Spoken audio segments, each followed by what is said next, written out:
Chapter 2.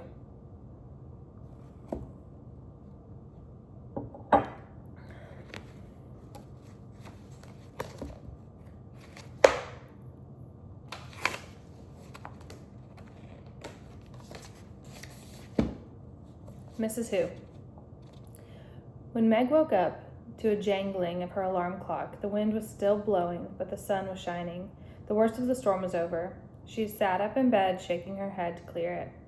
It must have been a dream. She'd been frightened by the storm and worried about the tramp, so she'd just dreamed about going down to the kitchen and seeing Mrs. Whatsit, and having her mother get all frightened and upset by that word. What was it? Tess something.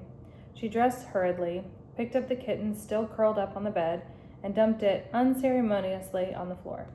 The kitten yawned, stretched, gave a piteous meow, trotted out of the attic and down the stairs. Meg made her bed and hurried after it. In the kitchen, her mother was making French toast, and the twins were already at the table. The kitten was lapping milk out of a saucer. Charles Wallace? Meg asked. Still asleep. We had rather an interrupted night, if you remember. I hope it was a dream, Meg said. Her mother carefully turned over 4 slices of French toast, then said in a steady voice, No, Meg, don't hope it was a dream. I don't understand it any more than you do, but one thing I've learned is that you don't have to understand things for them to be. I'm sorry I showed you I was upset. Your father and I used to have a joke about tesseract. What is a tesseract? Meg asked. It's a concept. Mrs. Murray handed the twins the syrup. I'll try to explain it to you later. There isn't time before school. I don't see why you didn't wake us up, Dennis said. It's a jip. We missed out on all the fun. You'll be a lot more awake in school today than I will. Meg took her French toast to the table. Who cares, Sandy said. If you're going to let old tramps come into the house in the middle of the night, Mother, you ought to have Den and me around to protect you. After all, Father would expect us to. Dennis added. We know you have a great mind and all, Mother, Sandy said, but you don't have much sense. And certainly Meg and Charles don't. I know, we're morons, Meg was bitter. I wish I wouldn't be such a dope, Meg. Syrup, please. Oh, I wish you wouldn't be such a dope, Meg. Syrup, please. Sandy reached across the table. You don't have to take everything so personally. Use a happy medium, for heaven's sake. You just goof around in school and look out the window and don't pay any attention. You just make things harder for yourself, Dennis said. And Charles Wallace is going to have an awful time next year when he starts school. We know he's bright. He's so funny when he's around other people, and they're so used to thinking he's dumb. I don't know what's going to happen to him. Sandy and I'll sock anybody who picks on him, but that's about all we can do. Let's not worry about next year till we get through this one, Mrs. Murray said. More French toast, boys? At school, Meg was tired and her eyelids sagged and her mind wandered. In social studies, she was asked to name the principal imports and exports of Nicaragua, and though she had looked them up dutifully the evening before, now she could remember none of them. The teacher was sarcastic. The rest of the class laughed, and she flung herself down in her seat in a fury. Who cares about the imports and exports of Nicaragua anyhow? She muttered. If you're going to be rude, Margaret, you have to leave the room, the teacher said. Okay, I will. Meg flounced out. During study hall, the principal sent for her. What seems to be the problem now, Meg? He asked, pleasantly enough. Meg looked sulkily down at the floor. Nothing, Mr. Jenkins. Miss Porter tells me you were inexcusably rude. Meg shrugged. Don't you realize that you just make everything harder for yourself by your attitude? The principal asked. Now, Meg, I'm convinced that you can do the work and keep up with your grade if you will apply yourself, but some of your teachers are not. You're going to have to do something about yourself. Nobody can do it for you. Meg was silent. Well, what about it, Meg? I don't know what to do, Meg said. You could do your homework, for one thing. Wouldn't your mother help you? If I asked her to. Meg, is something troubling you? Are you unhappy at home? Mr. Jenkins asked. At last, Meg looked at him, pushing her glasses in a characteristic gesture. Everything is fine at home. I'm glad to hear it, but I know it must be hard on you to have your father away. Meg eyed the principal warily and ran her tongue over the barbed line of her braces. Have you had any news from him lately? Meg was sure it was not only imagination that made her feel that behind Mr. Jenkins' surface concern was a gleam of avid curiosity. Wouldn't he like to know? Wouldn't he like to know, she thought. And if I knew anything, he's the last person I'd tell. Well, one of the last. The postmistress must know that it was almost a year now since the last letter, and heavens knows how many people she'd told, and what unkind guesses she'd made about the reason for the long silence. Mr. Jenkins waited for an answer, but Meg only shrugged. Just what was your father's line of business? Mr. Jenkins asked. Some kind of scientist, wasn't he? He's a physicist. Meg bared her teeth to reveal the two ferocious lines of braces. Meg, don't you think you'd make a better adjustment to life if you faced facts? I do face facts, Meg said. They're lots easier to face than people, I can tell you. Then why don't you face facts about your father? You leave my father out of it, Meg shouted. Stop bellowing, Mr. Jenkins said sharply. Do you want the entire school to hear you? So what? Meg demanded. I'm not ashamed of anything I'm saying, are you? Mr. Jenkins sighed. Do you enjoy being the most belligerent, uncooperative child in school? Meg ignored this. She leaned over the desk toward the principal. Mr. Jenkins, you've met my mother, haven't you? You can't accuse her of not facing facts, can you? She's a scientist. She has doctor's degrees in both biology and bacteriology. Her business is facts. When she tells me that my father isn't coming, I'll believe it. As long as she says father is coming home, then I'll believe that. Mr. Jenkins sighed again. No doubt your mother wants to believe that your father is coming home, Meg. Very well, I can't do anything else with you. Go on back to study hall. Try to be a little less antagonistic. Maybe your work would improve if your general attitude were more tractable. When Meg got home from school, her mother was in the lab. The twins were at Little League, and Charles Wallace, the kitten, and Fortinbras were waiting for her. Fortinbras jumped up, put both paws on her shoulders, and gave her a kiss, and the kitten rushed to his empty saucer and meowed loudly. Come on, Charles Wallace said. Let's go. Where? Meg asked. I'm hungry, Charles. I don't want to go anywhere till I've had something to eat. She was still sore from the interview with Mr. Jenkins, and her voice sounded cross. Charles Wallace looked at her thoughtfully as she went to the refrigerator and gave the kitten some milk, then drank a mugful herself. He handed her a paper bag. Here's a sandwich and some cookies and an apple. I thought we'd better go see Mrs. Whatsit. Oh, golly, Meg said. Why, Charles? You're still uneasy about her, aren't you? Charles asked. Well, yes. Don't be. She's all right. I promise you. She's on our side. How do you know? Meg, he said impatiently. I know. But why should we go see her now? I want to find out more about the Tesseract thing. Didn't you see how it upset Mother? You know when Mother can't control the way she feels. When she lets us see she's upset, then it's something big. Meg thought for a moment. Okay, let's go. But let's take Fortinbras with us.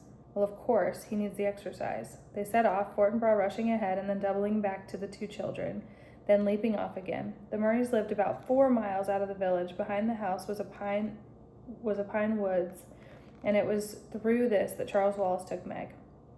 Charles, you know she's going to get in awful trouble. Mrs. Whatsit, I mean, if they find out she's broken into the haunted house and taking Mrs. Combs' sheets and everything, they could send her to jail. One of the reasons I want to go over this afternoon is to warn them. Them?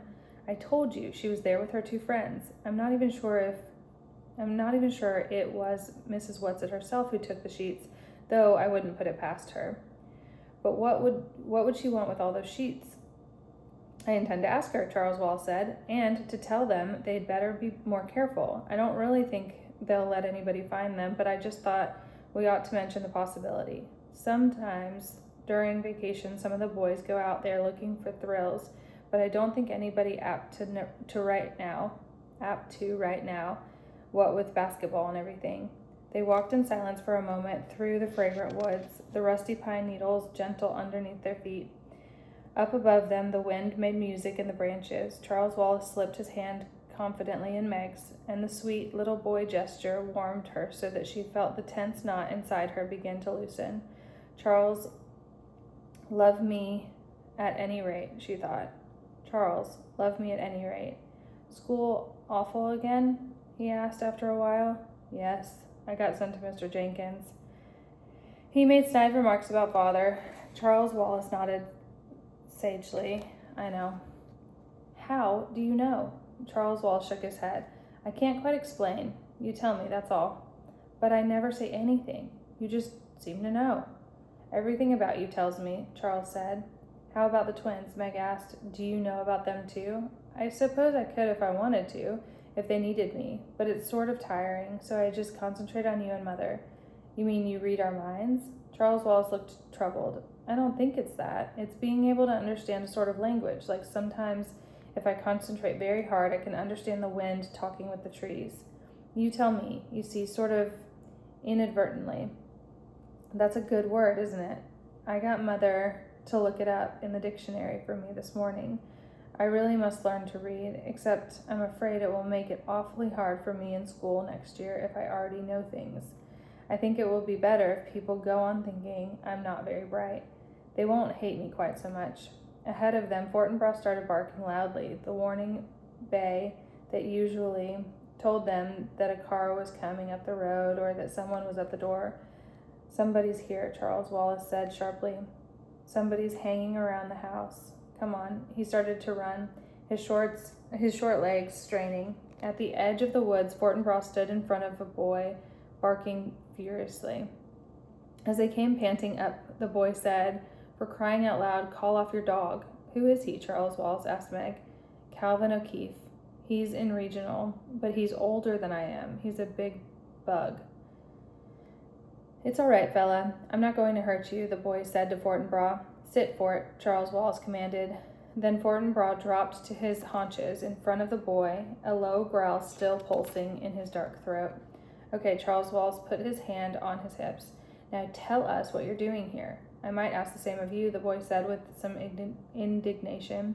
Aren't you two of the Murray kids? This isn't your property, is it? He started to move, but Fortinbras' growl grew louder and he stopped.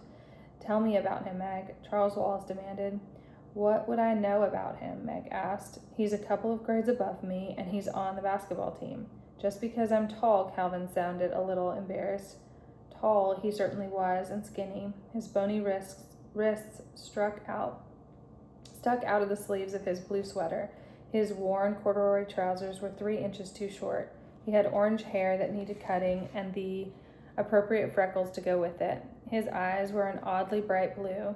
Tell us what you're doing here, Charles Wallace said. What is this? The 3rd degree?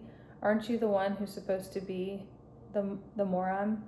Meg flushed with rage, but Charles Wallace answered placidly, That's right. If you want me to call my dog off, you'd better give. Most peculiar moron I've ever met, Calvin said.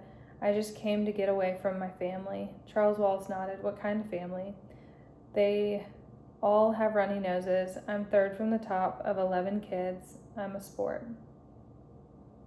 At that, Charles Wallace grinned widely. So I don't mean like in baseball, Calvin said. Neither do I. I mean like in biology, Calvin said suspiciously. A change in gene, Charles Wallace quoted, resulting in the appearance in the offspring of a character which is not present in the parents, but which is potentially transmissible to its offspring. What gives around here? Calvin asked. I was told you couldn't talk. Thinking I'm a moron gives people something to feel smug about, Charles Wallace said. Why should I disillusion them? How old are you, Cal? 14. What grade? Junior. 11th. I'm bright. Listen, did anybody ask you to come here this afternoon? Charles Wallace, holding Fort by the collar, looked at Calvin suspiciously. What do you mean? Asked. Calvin shrugged. You still don't trust me, do you? I don't distrust you, Charles Wallace said. Do you want to tell me why you're here then? Fort and Meg and I decided to go for a walk. We often do in the afternoon. Calvin dug his hand down in his pockets. You're holding out on me. So are you, Charles Wallace said. Okay, old sport, Calvin said. I'll tell you this much. Sometimes I get a feeling about things. You might call it a compulsion. Do you know what compulsion means? Constraint, obligation, because one is compelled. Not a very good definition, but it's the concise Oxford. Okay, Calvin sighed. I must remember I'm preconditioned in my concepts of your mentality. Meg sat down on the coarse grass at the edge of the woods. Fort gently twisted his collar out of Charles Wallace's hands and came over to Meg, lying down beside her and putting his head in her lap. Calvin tried now politely to direct his words toward Meg as well as Charles Wallace, When I get this feeling, this compulsion, I always do what it tells me. I can't explain where it comes from or how I get it, and it doesn't happen very often, but I obey it. And this afternoon I had a feeling that I must come over to the haunted house. That's all I know, kid. I'm not holding anything back. Maybe it's because I'm supposed to meet you. You tell me. Charles Wallace looked at Calvin probingly for a moment. Then an almost glazed look came into his eyes, and he seemed to be thinking at him. Calvin stood very still and waited. At last, Charles Wallace said, "Okay, I believe you, but I can't tell you. I think I'd like to trust you. Maybe you'd better come home with us and have dinner." "Well, sure, but what would your mother say to that?" Calvin asked. "She'd be delighted. Mother's all right. She's not one of us, but she's all right." "What about Meg?" "Meg has it, though," Charles Wallace said. "She's not really one thing or the other." "What do you mean, one of us?" Meg demanded. "What do you mean I'm not one thing or the other?" "Not now, Meg," Charles Wallace said slowly. "I'll tell you about it later." He looked at Calvin, then seemed to make a quick decision. "Okay, let's take him to meet Mrs. Whatsit. If he's not okay, she'll know." He started off on his short legs toward the dilapidated old house. The haunted house was half in the shadows of the clump of elms in which it stood. The elms were almost bare now, and the ground around the house was yellow with damp leaves. The late afternoon light had a greenish cast, which the blank windows reflected in a sinister way. An unhinged shutter thumped. Something else creaked. Meg did not wonder that the house had a reputation for being haunted. A board was nailed across the front door, but Charles Wallace led the way around to the back. The door there appeared to be nailed shut, too, but Charles Wallace knocked and the door swung slowly outward, creaking on rusty hinges. Up in one of the elms, an old black crow gave its raucous cry, and a woodpecker went into a wild rat-a-tat-tat. A large gray rat scuttled around the corner of the house, and Meg let out a stifled shriek. "They get a lot of fun out of using all the typical props," Charles Wallace said in a reassuring voice. "Come on, follow me." Calvin put a strong hand to Meg's elbow, and Fort pressed against her leg. Happiness at their concern was so strong in her that her panic fled, and she followed Charles Wallace into the dark recesses of the house without fear. They entered into a sort of kitchen. There was a huge fireplace with a big black pot hanging over a merry fire. Why had there been no smoke visible from the chimney? Something in the pot was boiling, and it smelled more like one of Mrs. Murray's chemical messes than something to eat. In a dilapidated Boston rocker sat a plump little woman. She wasn't Mrs. Whatsit, so she must, Meg decided, be one of Mrs. Whatsit's two friends. She wore enormous spectacles, twice as thick and twice as large as Meg's, and she was sewing busily, with rapid jabbing stitches on a sheet. Several other sheets lay on the dusty floor. Charles Wallace went up to her. "I really don't think you ought to have taken Mrs. Buncombe's sheets without consulting me," he said, as cross and bossy as only a very small boy can be. "But what on earth do you want them for?" The plump little woman beamed at him. "Why, Charlesy, my pet." Then she spoke in French, which I cannot read. "French, Pascal. The heart has its reasons, whereof reason knows nothing." "But that's not appropriate at all," Charles said crossly. "Your mother would find it so." A smile seemed to gleam through the roundness of spectacles. "I'm not talking about my mother's feelings about my father," Charles Wallace scolded. "I'm talking about Mrs. Buncombe's sheets." The little woman sighed. The enormous glasses caught the light again and shone like an owl's eyes. In case we need ghosts, of course," she said. "I should think you'd have guessed. If we have to frighten anybody away, Whatsit thought we ought to do it appropriately. That's why it's so much fun to stay in a haunted house. But we really didn't mean you to know about the sheets." And then spoke in German. Oh, maybe the other was French. Yeah, the other was French. And then this is German, which I also cannot read. And then Latin, and then English, as I was saying. But Charles Wallace held up his hand in a peremptory gesture. "Mrs. Who? Do you know this boy?" Calvin bowed. "Good afternoon, ma'am. I didn't quite catch your name." "Mrs. Who will do," the woman said. He wasn't my idea, Charlesy, but I think he's a good one." "Where's Mrs. Whatsit?" Charles asked. "She's busy." "It's getting near time, Charlesy, getting near time." And he's a very good man, Charlesy, darling, but right now he needs our help." "Who?" Meg demanded. "And little Megsy. Lovely to meet you, sweetheart. Your father, of course. Now go home. The time is not yet ripe. Don't worry, we won't go without you.